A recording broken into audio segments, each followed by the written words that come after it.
nothing wrong with the fact that I have a disability, but oftentimes it's just the reactions and systems that surround me that sometimes aren't, they're just not made for me. And it takes a lot of confidence in me to hold my, chest up high and walk down the hallway.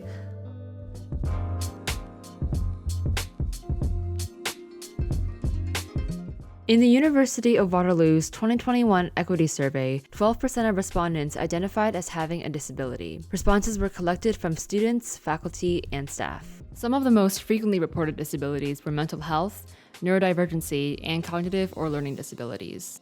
The first thing that comes to mind for most individuals when you say accessible, right, are the ramps. Can you get into the location? Do they have power door operators? Or all these different things. But in fact, what the most important thing in our minds is the accessible customer service. How are you treated? Right? Because attitude is the biggest barrier for persons with disabilities, bar none.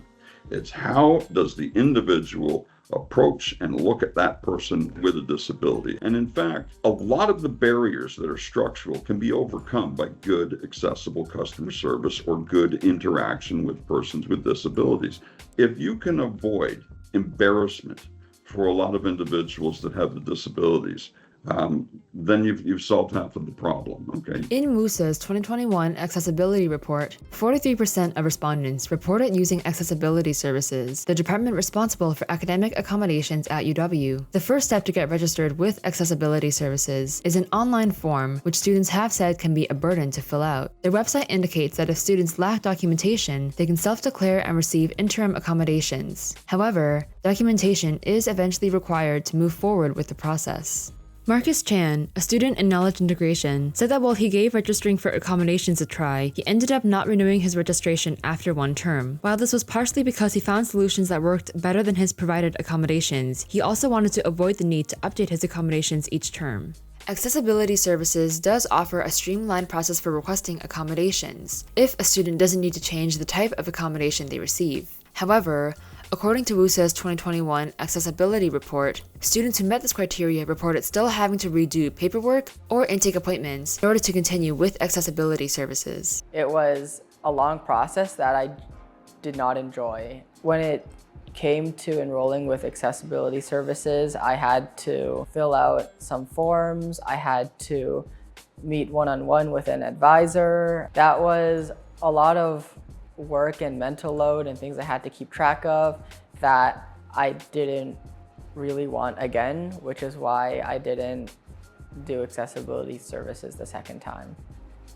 The report for the 2024 Ontario Summit for Students with Disabilities details similar frustrations among students province-wide, as, quote, both requesting and receiving approval for accommodations at post-secondary institutions can be a difficult process. Students with disabilities often encounter barriers in the medical system. For example, there may be long wait times associated with seeing certain medical professionals, while other medical offices may charge a fee for medical documentation, end quote. According to the university, a diagnosis has not been required for registration with accessibility services since 2017. However, this has not always simplified the process for students. According to Jackson Dutta, an international student, despite having documentation from home and beginning the process of registering at the start of the term, it took several months for him to get his accommodations, due in part to having to provide an extensive history to get Canadian documentation. It took me a bit of time to get my medical documents. It kind of dragged to a point where it was like kind of only one assignment left of the term at that point of time, but I did get to take my exams at Needles Hall for my finals with the extra time added. That did help a lot. According to the Ontario Human Rights Commission's 2018 policy on accessible education, while students can expect to provide supporting documentation when requesting an accommodation, this information should generally be the type of disability a student has, the limits or needs associated with it, whether the student can meet the essential academic requirements with or without accommodation, and the type of accommodation they may need to fulfill said requirements. Despite the time it took, Dutta still felt his experience wasn't as bad as others, especially as he had existing prescriptions and documentation from home. I've heard worse stuff where they're trying really hard to convince medical professionals that they are suffering. Zion Ali, a social development studies and psychology student, similarly felt that his experience could have been worse. So the academic accommodations, like the accommodations consultant and the accessibility office, they do try and be as helpful as possible with whatever resources they have, which I do appreciate, but there aren't a lot of resources available. I had a friend who was already enrolled in Waterloo, so they actually were able to help me fill out all the paperwork fast. But if I wasn't able to do that before I came in, I would have been waiting 3-4 months just to set up my accommodations. And then even now, like when I try and book in a meeting with my accommodations consultant because I missed an assignment or I need help, it still takes a month in advance at least. So it's really difficult sometimes to get the accommodations I need. And It's like something that I think is like common with university, or especially a university like Waterloo. It also comes with the thing that like, oh, if like so many people are coming to health services saying that they're suffering, maybe some of them aren't, or like maybe some of them are like just faking it or something, but they're not. It's just there's a lot of people here. Starting from scratch is hard, like just like with no past proof or anything of like any history, and then letting the university's health department, I guess, like kind of make the decision on whether to establish a history or not. I think that's harder than me having previous prescription, I guess. Graciela Flores Mendez, a lawyer at Arch Disability Law Center, said that in her experience in law school and as a lawyer, post-secondary institutions seem to harbor more suspicion of non-visible disabilities. So, if the disability is related to mental health or a learning disability, that it's not immediately visible that you have that disability, that somehow might be lying potentially about what you need, or that you're exaggerating it. Like, it's just treated with suspicion, right? And so we do see that a lot of times there's more pushback from institutions, from universities, about certain accommodations that are requested when they come from students that have invisible disabilities. As part of their efforts to improve the process for students, the university does not require a diagnosis for students to receive academic accommodations, though one may be required to access supports like funding. The Student Academic Accommodation Guidelines state that, quote, a diagnosis should only be requested where a person's needs are complex, challenging, or unclear and more information is needed, or where the information clearly relates to the accommodation being sought, end quote. At minimum, students need to inform the university of the functional limitations they're experiencing by submitting a disability verification form, or since 2021, a functional limitation verification form. The school says the latter form allows for a variety of healthcare providers to verify that students experience functional limitations, which removes barriers for those who don't want to be formally diagnosed, lack access to healthcare, or do not exclusively follow a Western medical model. While documentation is being collected, the university says they can provide interim accommodations based, quote, solely on self-reported needs, end quote.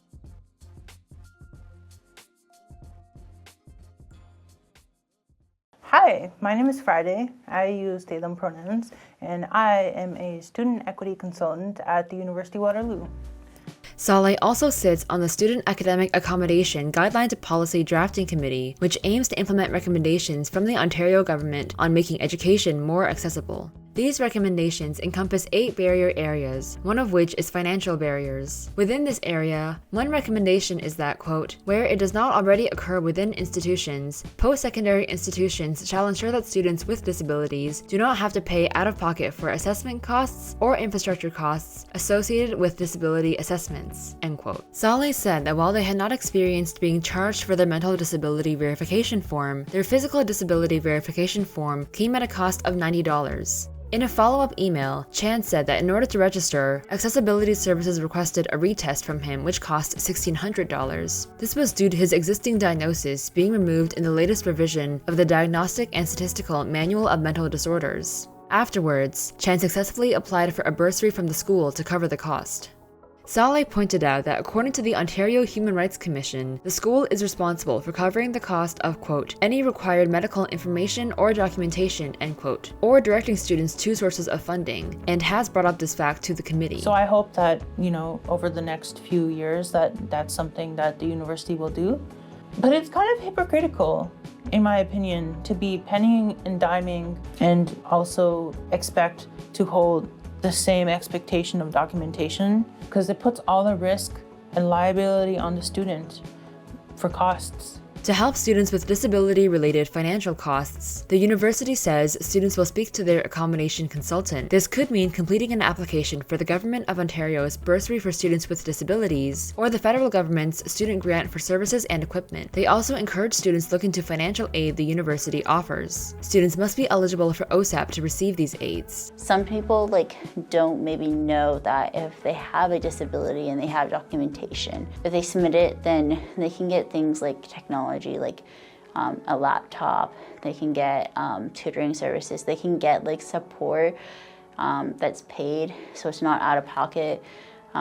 So that is really nice. It just helps improve your quality of life, educational wise, I feel. However, even after completing the process of registration, a student is not guaranteed to receive those accommodations in all their classes. Receiving those accommodations is dependent on a conversation taking place between accessibility services, the student, and the course instructor on whether the accommodation would prevent the student from fulfilling the objective of the course. In WUSA's 2021 accessibility report, 43% of respondents, including those that did not identify as having a disability, felt that professors were not understanding and accommodating of disabilities, while 30% of respondents said they were. The students we spoke to reflected a similar range of experiences. Chan said that his instructors had been very understanding. However, Ali described an incident where a professor provided a blanket 3-day extension and refused to individualize it to him. He ended up having to fill out a VIF for a late submission, despite being registered with accessibility services and their efforts to contact their professor. So a lot of teachers will accommodate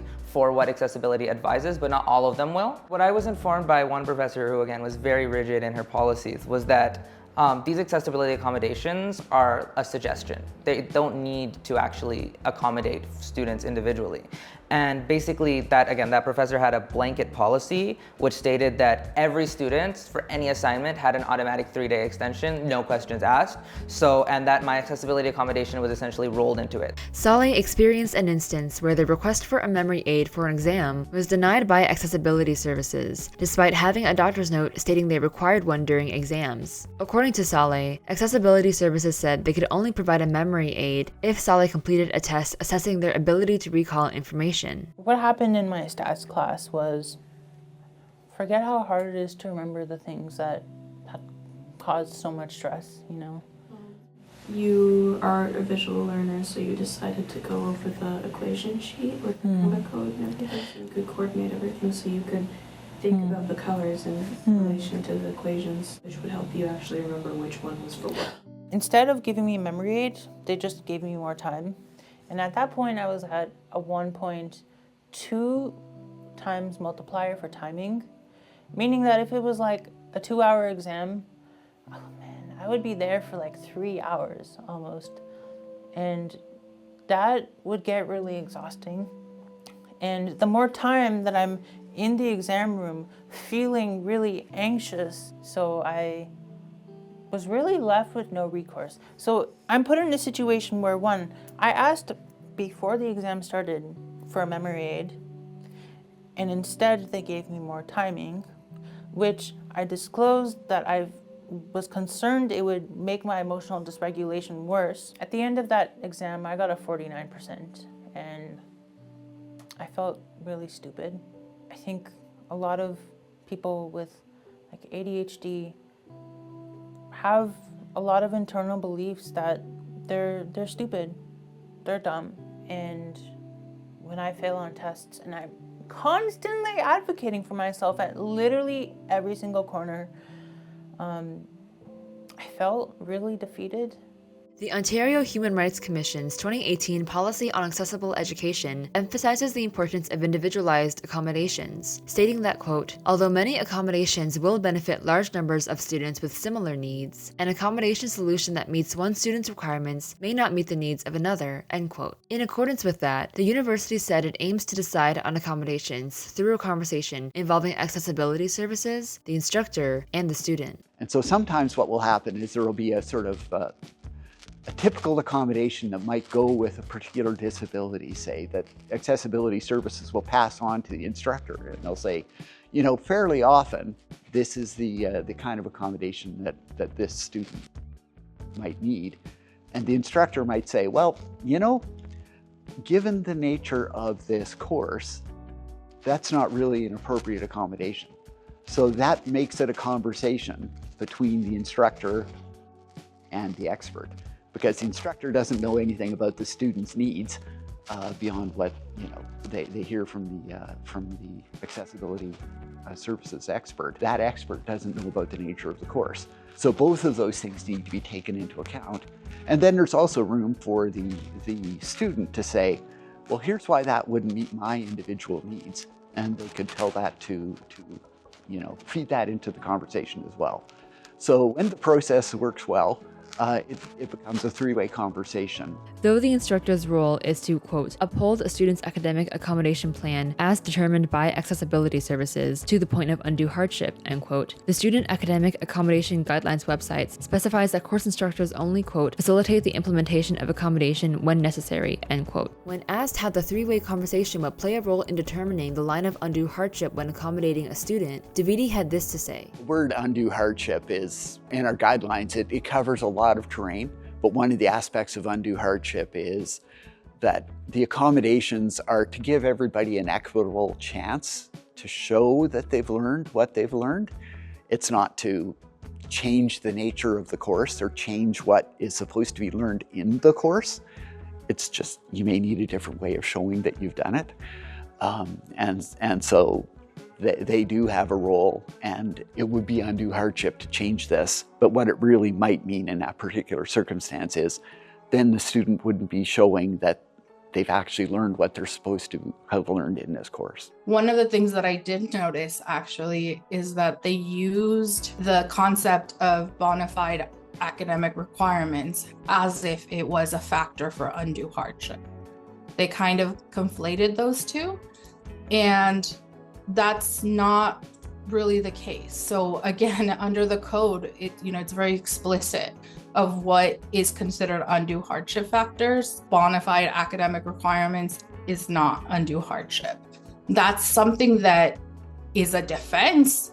Mendez said that while she appreciates the university clearly defining the roles of each person within the accommodations process, the question then lies on whether the process is followed properly, and if not, how well the dispute resolution process is implemented. Mendez also warned of giving professors too much say in the accommodations process. These questions are partially medical, partially legal. These professors, with all due respect, they're not your doctors. They're not part of your health team. They're also not lawyers. Right? Even in the Ontario Human Rights Commission's policy on accessible education, they mentioned this idea of the limits outside of undue hardship that may limit the duty to accommodate, and they raised this, the bona fide academic requirements as one of the circumstances, but they also make it very clear that this happens in exceptional circumstances, right? Davidi said that the university encourages students to read the Student Academic Accommodation Guidelines in order to understand their role in the process of registering and receiving accommodations. As part of the university's Accessible Education Project, and to address several of the province's accessibility recommendations, the guidelines are being turned into a policy.